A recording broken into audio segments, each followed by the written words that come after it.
도배하다 보면 직업병이 좀 생기거든. 직업병이 생기니까 어떤 직업병이 생기는지 내가 좀 이야기를 좀 해줘야 될 것 같아서 지금 좀 이야기를 해줄게. 용훈아, 저기 정배소를 한번 가져와 볼래?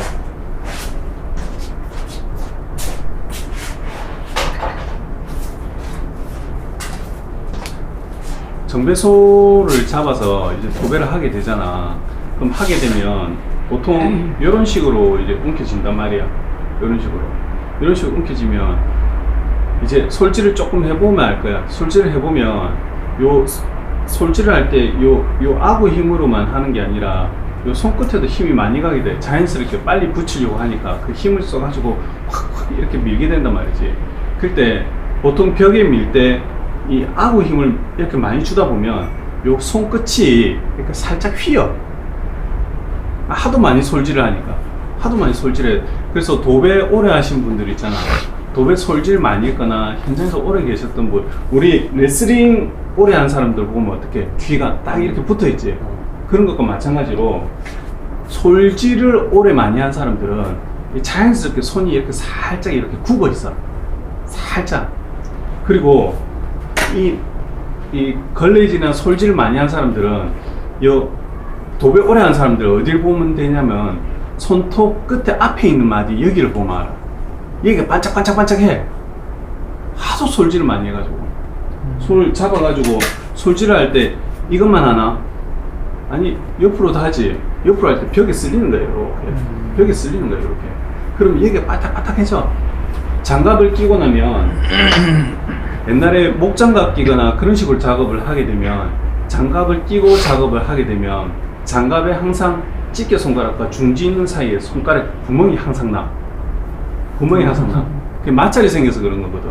그게 왜 마찰이 생기냐면 우리 몰딩하고 벽하고 이렇게 나뉘어져 있잖아. 거기에 걸레로 닦게 되는데 걸레로 닦을 때 이렇게 딱 쥐고 닦는단 말이야. 또는 이런 식으로 딱 쥐고 닦을 때 이렇게 꽉 쥘 때 요 끝에 이제 이게 손이 이렇게 가려지는 거야. 이해돼? 그래가지고 여기를 계속 이렇게 닦고 모서리에 풀이 있으니까 그걸 닦으려고 하면 계속 이렇게 닦게 되잖아. 그럼 여기가 구멍이 항상 나는 거야. 집게 손가락 구멍이. 근데 거기만 구멍이 나는 것이 아니라 이쪽 손에도 구멍이 나지. 그리고 걸레를 닦는 손하고 정배소를 하는 손하고 다른 사람들은 걸레를 닦는 손에 손톱 집게 손가락이 이렇게 부러져. 하도 많이 닦아가지고 또 물을 먹은 상태로 있으니까 손톱 끝이 부러져. 그래서 본인도 모르는 사이에 손톱이 이렇게 깨져 있단 말이에요. 걸레질을 많이 하는 손에 집게 손가락입니다. 중간 손가락에 힘이 많이 들어가는 자리에. 그렇고 또 이렇게 걸레질이나 솔질을 많이 하게 되면 자연스럽게 이렇게 좀 아구 힘을 줘서 이렇게 빡빡 닦게 된단 말이야. 그러면 손이 약간 이렇게 휘어. 그래, 손이 예쁜 사람들이 있는 반면에 걸레질 제대로 못해. 손마디가 이렇게 반듯한 마디가 있는 게 아니라 손마디가 요 끝이 이렇게 살짝 꺾여. 살짝. 직업병이지. 그래서 살짝 꺾여. 그런 현상이 발생을 하게 돼. 이 직업병. 자, 두 번째 내용 알려줄게. 두 번째는 뭐냐면 이 솔질을 하다 보면 요 끝에 이제 힘을 줘서 하게 된다 했잖아. 그럼 손이 이렇게 살짝 꺾인다 했지.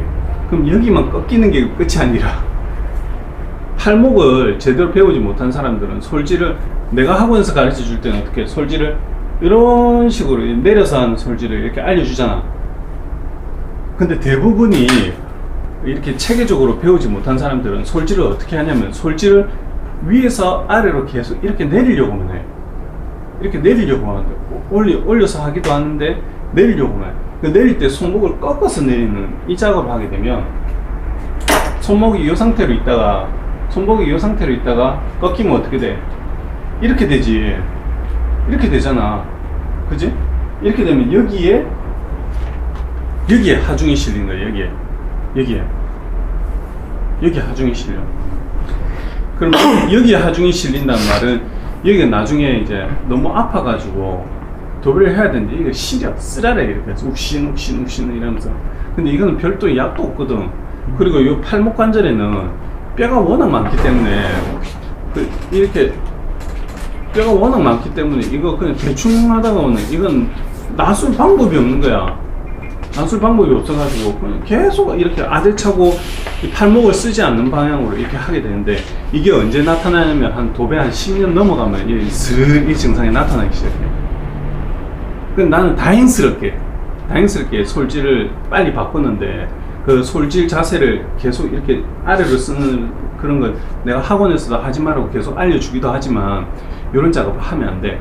솔질을 할 때 이렇게 솔질을 할 때 이런 식으로 내려서 솔질하는 방법을 몸에 익혀야 된다. 알겠지? 그리고 또 다른 직업병이 뭐 있냐면, 여기 모가지. 무슨 말인지 딱 알지? 천정 작업할 때 그러니까 모가지 막 제끼잖아. 제끼는데 이제 더 뒤를 봐야, 왜냐면 벽지 실크 비닐을 바르려면 실크 비닐이 폭이 얼마야? 거의 107, 108이고 이렇게 크다 보니까 벽지를 내 눈앞에서 이렇게 바르면 저기까지 손이 안 가는 거야. 그렇기 때문에 더 뒤로 넘기지. 떠 이렇게 하면서 더 뒤로 더 뒤로 안 넘기면 어떻게 되냐면 입을 벌려. 그럼 더 넘어가. 알겠어? 그럼 목을 넘기다가 이래가지고 거기서 빨리 이렇게 하고 원상태로 돌아오면 좋은데 거기서 뭘 해야 되냐? 우리는 이음매를 또 맞춰야 돼. 이음매를 맞춰야 되니까 여기 벌리고 이 상태로 딱 평소에 하지 않는 자세잖아. 이거는 평소에 하지 않는 자세인데 이래가 벌리면서 모가지가 겁나 땡기는 거야. 그래서 나중에 하고 나면 어디가 아프냐면 여기 목이 계속 아파.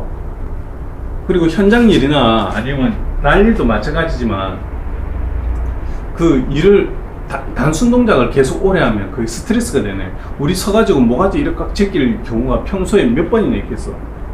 거의 없잖아.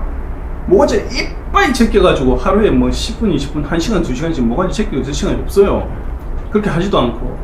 근데 그게 이제 계속 쌓이는 거예요, 스트레스로. 스트레스 쌓여. 그럼 모가지가 겁나 병이 오는 거지. 그래가지고 일어나도 이렇게 어깨 아프고 목이 아프고 이렇게 계속 하는 거야. 그리고 또 다른 직업병 뭐냐? 이 오십견이라고 하나? 우리 오십견이 뭐지? 뭐 관절이나 이런 데 아픈 데를 오십견이라 하지 않나? 그지? 어깨가. 그 도배를 하다 보면 천정을 해야 될 때 이렇게 쭉 올리잖아. 근데 이 올리는 작업을 평소에는 잘 안 해. 거의 보통 서서 이렇게 평상시에는 이렇게 하고 뭐 이 정도? 밖에 안 하잖아. 근데 어깨가 어떤 식으로 돼 있냐면 관절이 이 어깨 여기 뼈 있잖아. 이 뼈가 이렇게 돼 있고 어깨뼈가 이렇게 돼 있어. 이해돼? 되죠? 이렇게 지붕처럼 받치고 있다가 이 어깨뼈가 이렇게 평평한 게 이렇게 딱 받치고 있어. 근데 이거를 인위적으로 만들어 가지고 이렇게 꺾어 올리는 거라고. 이해돼? 억지로 꺾어 올리는 거. 근데 이게 편할 수가 없어. 이 동작 자체가 편한 자세가 아니라고. 이 자세는 잠깐만 하고 있다가 이렇게 내리는 자세지, 이 동작을 가지고 우리가 하중을 쓰거나 힘을 쓸 일이 거의 없어. 일반적인 상식으로는. 그러니까 몸 자체도 사실은 그렇게 안 만들어져 있단 말이야. 근데 도배사는 이걸 써야 되지. 그러면 그냥 하면 괜찮은데 나중에 이제 조금 속도가 붙고 이렇게 힘이 세지고 하면 계속 이 작업을 오래 해야 돼.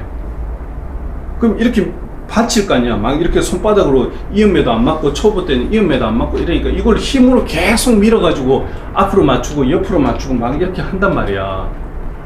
그럼 어디가 문제가 생기냐면 여기가 문제가 생겨. 50견이 와. 겁나 일 많이 하면.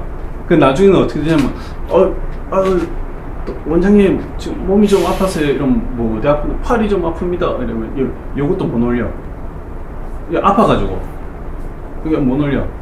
그 도배 오래 하신 분들 중에서 자세가 나쁜 상태로 이렇게 막 천장을 막 힘들게 이렇게 그러니까 천장하고 벽 높이는 머리에서 주먹 하나 정도 요 상대의 천정 높이가 가장 이상적이야. 그 어깨도 덜 쓰고.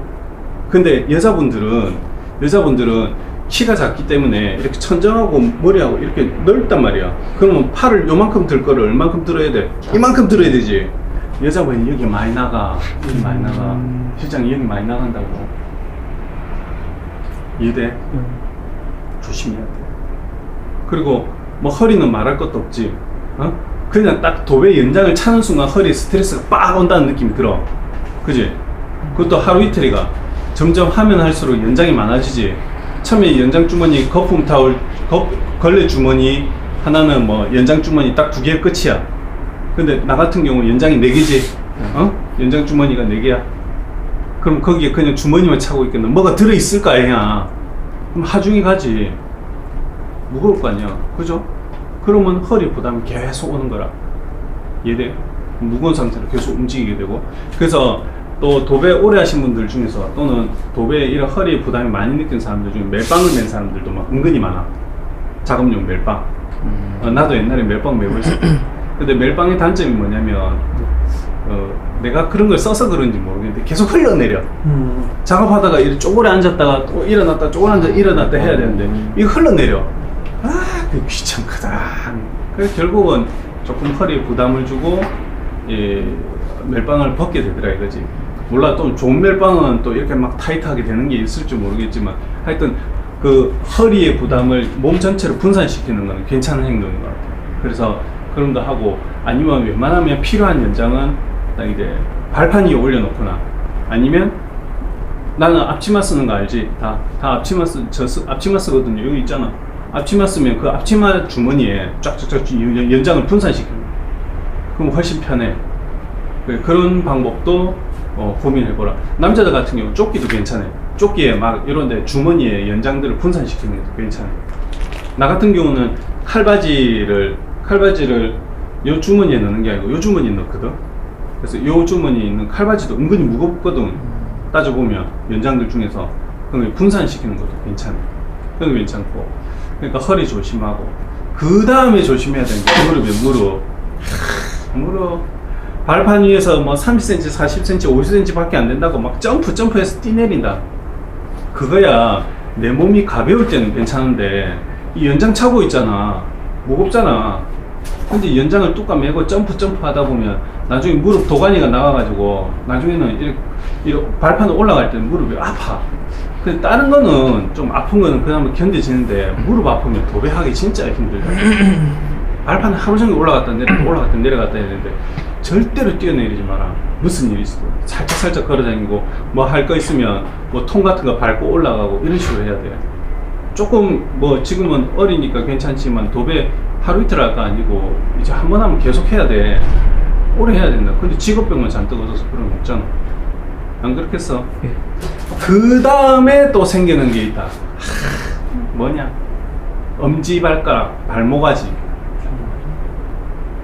왜 그렇겠어? 막내 때는 하단을 쪼그려서 하는 작업이 정말 많네. 위에서 상단 치고 나면, 도배사들이 상단을 치고 나면 거의 대부분 앉아서 작업을 해야 돼.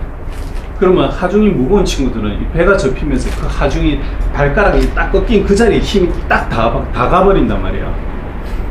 그러면 나중에 작업 하루 종일 그렇게 하단 작업 쓸고 나면 있잖아. 나중에 집에 가려고 걸으려면 이렇게 쫄룩쫄룩 걷고 있는 걸 자기도 모르게 알게 돼.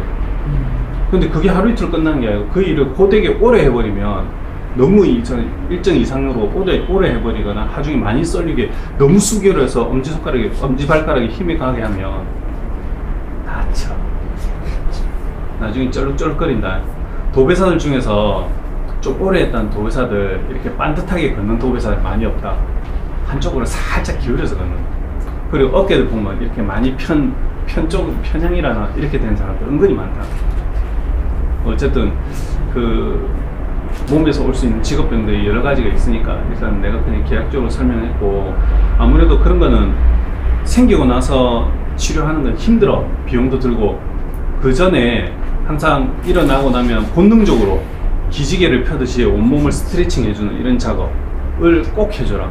그리고 꼭 해주고, 그리고 도배 끝났다고 지쳤다고 해가지고 아무 운동 안 하고 그냥 집에서 씻고 디비질 하지 말고, 기본적으로 걷는 운동, 관절 운동, 그리고 막 무리하게 두는 막 계단 운동, 뭐 아래 운동 이런 걸 하라는 게 아니라 걷는 운동, 그리고 수영 이런 것들 정말 도배사한테 좋고, 그리고 아까도 이야기했지만 그 도배는 기초 체력이 상당히 중요한 직종이기 때문에 계속 걸으면서 이렇게 뭐 계단 오는 거는 사실 도배사한테 별로 안 좋아. 발판에 하도 많이 오르기 때문에 그냥 편안한 자세로 근지구력을 걸러놓는 게 확실히 도배하는 데 도움이 될 거예요. 프로가 되려면 아프지도 말아야 돼. 자기 건강관리 잘해야 돼. 일이 내가 고되거나 내가 편하거나 내가 기분이 좋거나 나쁘거나 항상 품질이 일정해질 수 있는 게 그게 프로다. 프로가 돼야지. 알겠지? 네. 그래. 오늘 이런 거 아픈 거 직업병에 대해서 내가 간단하게 설명했고 뭐 다음에 또 다른 거 하자. 네.